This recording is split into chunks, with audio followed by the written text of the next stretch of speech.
Olá pessoal, como vocês estão? Eu espero que vocês estejam todos bem por aí. Aqui é Gisele Santos e essa semana nós vamos falar de mais um clássico da grande literatura mundial, um clássico italiano também. Aliás, nós falamos de todos os países por aqui. Então, hoje o nosso vídeo é sobre A Divina Comédia de Dante. Para você que não me conhece, seja muito bem-vindo ao nosso canal. Toda semana eu venho por aqui dar as minhas dicas sobre livros que eu tenho lido e as séries e os filmes que eu tenho assistido. Te peço, se inscreva no nosso canal, ativa as notificações, deixa o seu like dos nossos vídeos que vocês me ajudam na divulgação do meu trabalho.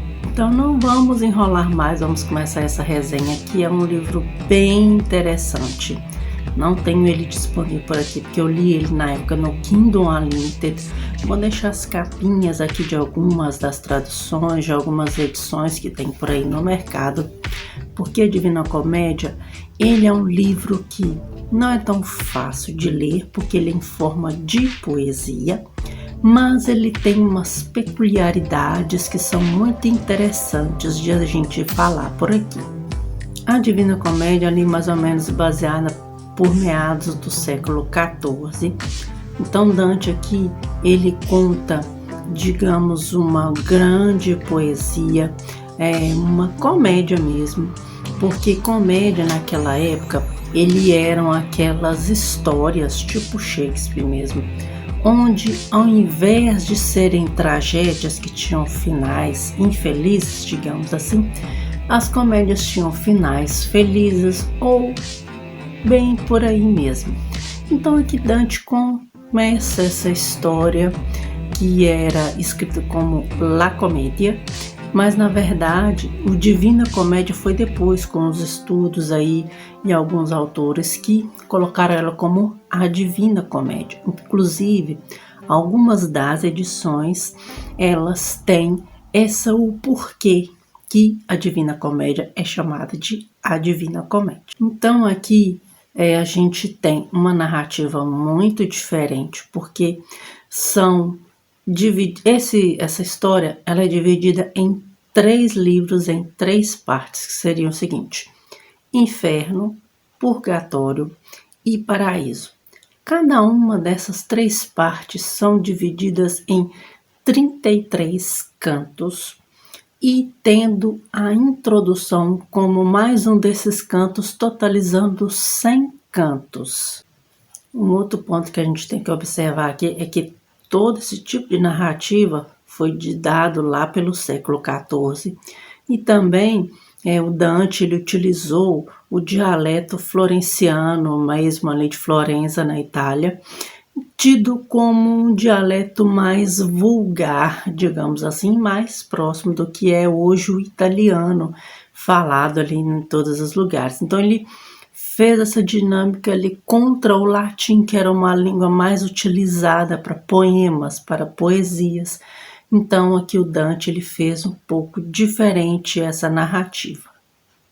A sinopse de A Divina Comédia, ele seria assim, como o próprio autor sendo um personagem desse livro, e ele está ali numa selva atormentado por uma pantera, por uma tigresa e um leão, parece. Só que ele vai achar um jeito de sair dali de qualquer maneira, ele não aguenta mais ficar ali.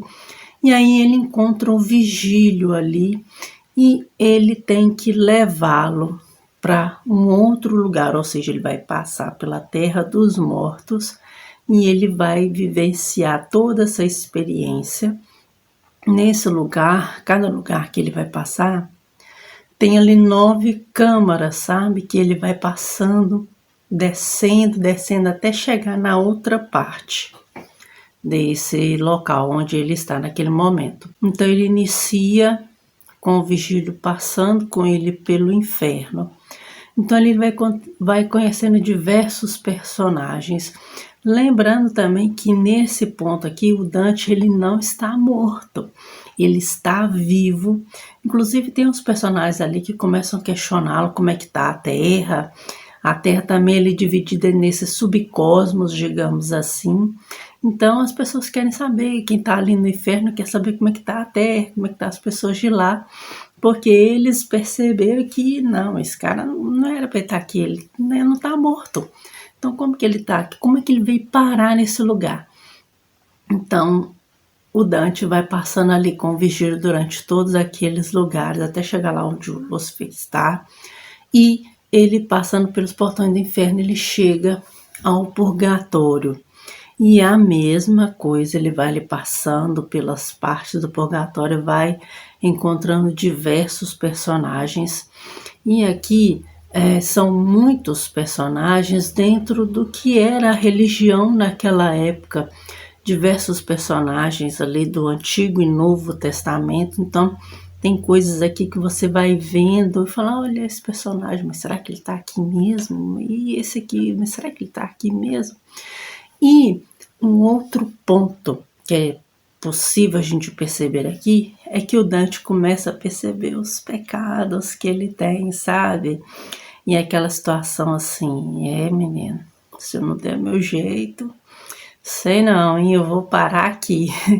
Então, ele continuou passando ali pelo purgatório. Só que o Virgílio, ele não pode entrar no paraíso.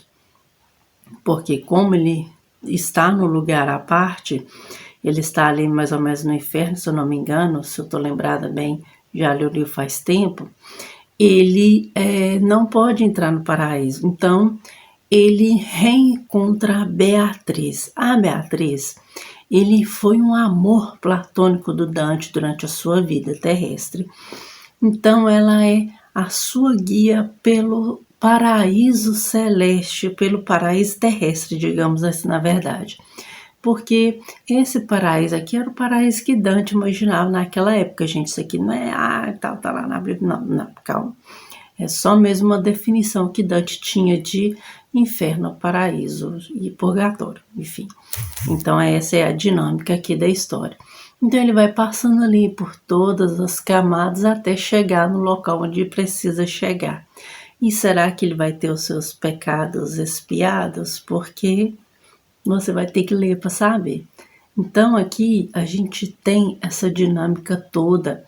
E o Dante, ele queria que essa obra ela fosse perfeita. Tanto que ele tem muito ali, você vê muito os múltiplos de 3 durante a história. Por exemplo, são 3 personagens principais. Tem uma parte que a Beatriz não pode acompanhar, que ele precisa pedir um outro personagem que também faz parte do convívio do Dante ali. Tem muitos questionamentos de diversos historiadores que estudam Dante sobre as alegorias que ele coloca aqui. É um texto que tem muitas alegorias, então quando você vai lendo ali os cantos, você percebe que ele não está falando de coisas reais, sabe? Ele está utilizando ali algumas coisas que não são tão reais assim, e dando umas metáforas ali, usando umas sátiras dentro do que era os costumes, né, do século XIV nessa época. Então, é uma leitura que eu até vi recentemente uma resenha da Tati, do TLT, e da Ana Schermack, do livro do Pausa para o Café. Eu vou deixar o arroba dela, se eu conseguir deixar na descrição, que no caso aqui da Divina Comédia, é muito importante você observar qual é a tradução que melhor se identifica para você. São diversas traduções no mercado. Eu li a de um box que estava disponível no Kindle Unlimited na época.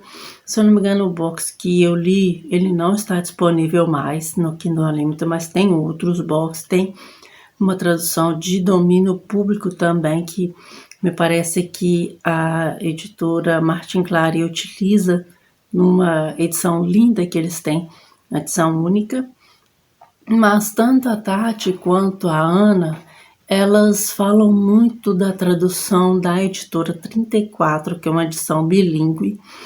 Tem no italiano e no português. Então, E essas notas de texto ali vão ser muito importantes para que você consiga entender o texto.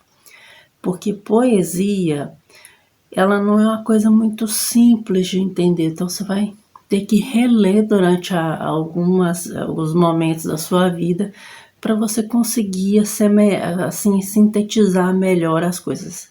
E claro, todo mundo vive diversas fases na vida, como o próprio Dante viveu essas fases, então é importante pegar uma boa tradução, porque essa tradução pode influenciar sim e muito a sua experiência de leitura. Eu li no box e eu achei bem interessante. Dizer que eu entendi tudo, eu não vou dizer que eu entendi tudo, porque com certeza eu não entendi tudo, mas para início ali de conversa, foi um texto muito bom que eu li, tem ali uma narrativa bem interessante. Pode ser depois que eu pegue da editora 34 e observe o que tem de bom, o que tem de ruim, enfim. É bom a gente observar o que tem no mercado e qual que é a tradução que fica melhor para você. Então é isso. Eu agradeço mais uma vez por você que está aqui nos acompanhando nesse canal maravilhoso. Não deixe de nos seguir também nas plataformas de áudio também. A gente semanalmente está por lá. E nos vemos nos próximos vídeos. Quero saber também, antes de a gente encerrar, se você já leu Dante, se você vai ler de acordo aqui com a nossa pesquisa, nossa dica de hoje. E nos vemos então nos próximos vídeos. Um beijão e até mais!